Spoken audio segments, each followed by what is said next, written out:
Guys, this is Mrs. Mann showing you how to use the steal method as a form of doing the left side output for the character traits notes that we did in our interactive notebook on page 16. So as you can see, just a reminder at the bottom there, steal stands for speech, thoughts or feelings, effect on others, actions, and looks. And again, we're not talking physical looks, we're talking like body language and facial expressions. So I set it up with what character I'm doing and what story, in this case, Old Man Warner from The Lottery. And now I'm skipping about 3 lines under each word from steal, speech, thoughts, effect on others, actions, looks. And I color coded, but again, you do not have to. I just find it helpful so I can keep track of where I am. Now, once I have my character and everything set up, I got to start looking for stuff on Old Man Warner. So I'm skimming for his name, and wherever I see it, I'm stopping. In this case, I found him. It's his first appearance. The only thing we see or hear from him is the word here. And there's not even a description of how he says it. It just says a voice said. So that one's not going to work. However, next time we see him, he's talking to Mr. Adams. And Mr. Adams simply mentions, they're talking about not doing the lottery anymore. And he goes on a rant. Specifically, he says there's always been a lottery, he added petulantly. So I think that works really well. I did look a little lower to see what else he says, and that's going to come up when I talk about actions or effect on others. So I'm copying down the quote in this case, there's always been a lottery, because it's speech. So I'd like to use a quote of dialogue for what he says. So as I write it, there's always been a lottery. And then also cite what page and paragraph that I find it on. This is just good practice to make sure that you add the page number and paragraph, since in your first read, you hopefully marked the paragraphs. If it's a longer text, like a novel, then the page number is good enough. But in this case, it's a short story, so we're doing both. And so I put what he said, there's my quote, and then I'm going to give an explanation of what this shows about him based on what he says and how he said it. Because the adverb petulantly is there, that gives me the clue, and that's why I add it in parentheses, that he's being kind of like a child, or he's got a bad attitude about it. So it's kind of pouty, like, there's always been a lottery. And since he says it petulantly, that gives me the insight that he does not like change, and he clearly believes in traditions. All right, so I'm going in order, but you don't have to. But when I try to find something for thoughts, I realize that we're in a third limited point of view. Third person limited means there is no access to people's or characters' inner thoughts or feelings.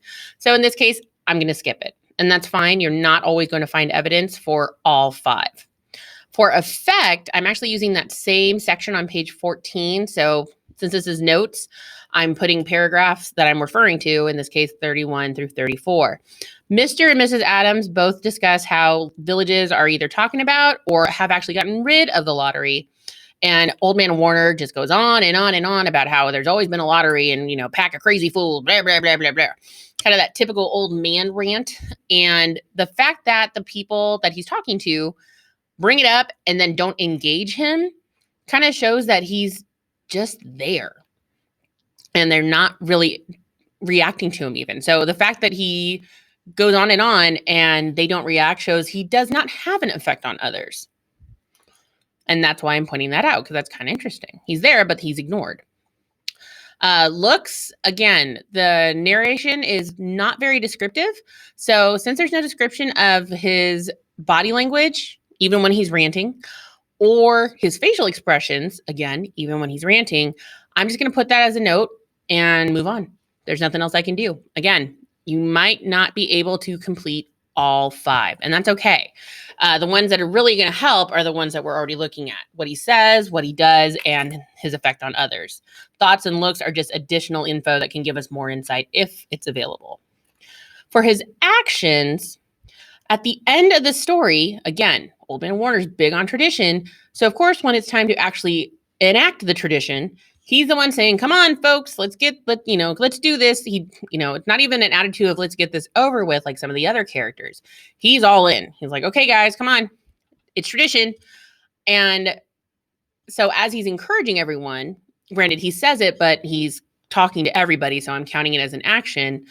The fact that he's the one encouraging to keep the tradition, even though it's literally murder, that's a pretty big action. You know, it's more important to him that tradition stays than whether or not someone lives or dies innocently.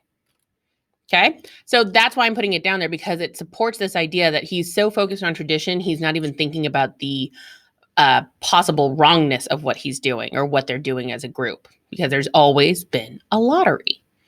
So now that I've done this steal, I have a good amount of information on Old Man Warner. So any discussion questions that I need to answer, or if I was going to write an essay, etc., I now have a lot of evidence already listed and supported with my explanation for why. So I'm ready to write any kind of races paragraph that I need to, because I got my evidence and I got my explanation right there. Right. So you're going to try this with Tessie Hutchinson, who has a lot more information to work with. I purposely picked Old Man Warner because I knew he'd be a little bit more difficult, so I could still show you how to go through it and what you may and might not do. I hope this helps.